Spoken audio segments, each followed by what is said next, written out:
ഞാനിപ്പോൾ തൊപ്പി വെക്കാറില്ല ശവമേ, ഉള്ള കാര്യം തുറന്നു പറയാമല്ലോ. ആരുടെയെങ്കിലും വീഡിയോ കണ്ടിട്ട് എല്ലാം ഡാനി എന്ന് വിളിച്ചെഴുന്നുള്ളതെ. ഈ തൊപ്പി വെച്ച ആരാന്നറിയോ? ഞാൻ കാണിച്ചു തരാം ആരാന്ന് വെച്ചാൽ. കണ്ടേ, ആ മഹത്തായ വ്യക്തി മറ്റാരുമല്ല, വിവി ഹെയർ ആണത്. പിന്നെ ബിജു ചേട്ടനും മനു, പിന്നെ വിവി ചേട്ടനും, ഇവർ മൂന്നുപേരും ഇരുന്ന് സംസാരിച്ചാണ് ഈ പറയുന്ന രേണു ചേച്ചിക്ക് ഡാനി സത്യനായിട്ട് തോന്നിയത്. എന്ത് ചെയ്യാനാ ചേച്ചി, നിങ്ങൾക്ക് എപ്പോഴും നമ്മുടെ ഒരു വിചാരം മാത്രമേ ഉള്ളൂ. ആ ബാറി വല്ല ഉദ്ഘാടനം ചെയ്ത് ഇരുന്നു കൂടെ? ഓക്കെ, ചേച്ചിയുടെ ഒരു വീഡിയോ കൂടെ ഞാനൊന്ന് വെച്ചുതരാം. അത് കഴിഞ്ഞിട്ട് ചേച്ചി മറുപടി കൊടുക്കണം. ഞങ്ങളെപ്പോലുള്ള യൂട്യൂബേഴ്സിനൊന്നുമില്ല, ഇതിനേക്കാൾ മോശമായിട്ടുള്ള കുറേ കാര്യങ്ങൾ നിങ്ങളെക്കുറിച്ച് പറഞ്ഞൊരു വ്യക്തിയുണ്ട്. നമുക്ക് അതിലോട്ട് പോവാം.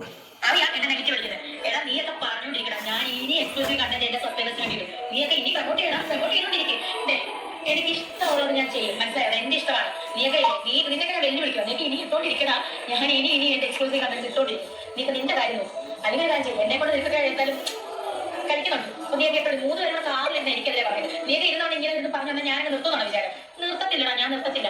എനിക്ക് ഇഷ്ടമാണ് ഞാൻ ചെയ്തത്. നീയൊക്കെ ഇല്ലേ, നിനക്കൊക്കെ ധൈര്യോടെ വേറെ പെണ്ണുങ്ങളെ ഞാൻ പറയാൻ നോക്കൂ. നിന്റെ മോണ്ടൊക്കെ അടിച്ചു പൊട്ടിക്കും. പറയേണ്ടതെല്ലാം ഞങ്ങൾ പറയുന്നുണ്ട് ചേച്ചി. രേണു സുധിയുടെ വിഷയത്തിൽ ഒരുപാട് ആൾക്കാർ നിനക്കൊന്നും വേറെ പണിയില്ലേ, എന്നോട് ഇന്നലെ ഒരു സുഹൃത്തും കൂടെ പറഞ്ഞിട്ടുണ്ടായി, എന്തിനാണ് വെറുതെ ഈ കോണ്ടന്റ് എടുത്ത് വെറുതെ അവർക്ക് റീച്ച് ഉണ്ടാക്കി കൊടുക്കുന്നതിന്. അപ്പം നമ്മളിപ്പോൾ ചെറിയ കാര്യങ്ങൾ പറയുന്ന പോലും ചേച്ചിക്ക് കൊള്ളുന്നുണ്ട്. രേണു സുധിയെക്കുറിച്ച് വലിയൊരു കാര്യം ഒരാൾ പറഞ്ഞിട്ടുണ്ടായിരുന്നു, ആ വ്യക്തിയുടെ വോയിസ് ഞാനൊന്ന് വെച്ച് തരാം. അതിനാ നീ എന്തുകൊണ്ട് മറുപടി കൊടുക്കുന്നില്ല? ഒരു പയ്യനായിട്ട് അവിടെ ബന്ധമുണ്ടായിരുന്നു നാട്ടില്. ഉള്ളപ്പോഴും ഈ സുജയുടെ അറിയാണ്ട് ഇവൾക്ക് 1-2 റിലേഷൻ ഉണ്ടായിരുന്നു. ഇവളുടെ അത്ര പ്രായമില്ല, പയ്യൻ എത്ര 20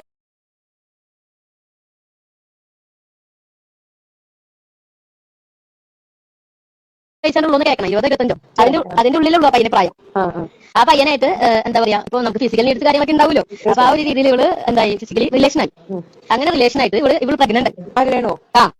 ഇവള് പ്രഗ്നന്റ് ആയി. അപ്പൊ എന്താ വെച്ചാൽ ഈ കാര്യം എനിക്കും ആ കൂട്ടുകാരിക്കും പിന്നെ ഇവള് ആശുപത്രിയിൽ കൊണ്ടുപോകാൻ ഹെൽപ്പ് ചെയ്തൊരു ചേച്ചി കൂടി ഉണ്ടായിരുന്നു. ഈ 3 പേർക്ക് കാര്യം അറിയുള്ളായിരുന്നു. എനിക്ക് അങ്ങോട്ട് വലിയ വിഷമായി. കാരണം നമ്മൾ അത്രമാത്രം എനിക്ക് തിന്നാൻ തന്നെ ആഹാരം ഉണ്ടായിരുന്ന ബിസ്ക്കറ്റ് ഓടിച്ച അതുവരെ ഞാൻ എന്താ അതിന്റെ പകുതി കൊടുത്ത് എന്താ പറയുക ജീവിതത്തിന്റെ ഭാഗമായിട്ട് അത്രയും വാല്യൂ ചെയ്ത് എന്റെ അത്രയും ആത്മാർത്ഥമായിട്ട് ഒരു കൂട്ടുകാരിയായിട്ട് കണ്ടിട്ട്. സുധിച്ചേട്ടന് വേണ്ടിയാണല്ലോ അല്ലേ ഇതിനാദ്യം മറുപടി കൊടുക്ക്. അല്ലാതെ ഈ കിടന്ന് യൂട്യൂബേഴ്സ് അത് പറഞ്ഞു ഇത് പറഞ്ഞു നീയൊക്കെ അങ്ങനെയാണ് മറ്റേതെന്ന് പറഞ്ഞ് ചൊറിയാൻ നിൽക്കണ്ട. പിന്നെ യൂട്യൂബേഴ്സ് എന്തിനാണ് ചെയ്യുന്നത്? അവരുടെ കോണ്ടന്റ് മാത്രം ചെയ്തു പോകുന്നു. നീ സത്യത്തിൽ ലോക തോൽവിയാ. ഇതിന് മറുപടി കൊടുക്ക്.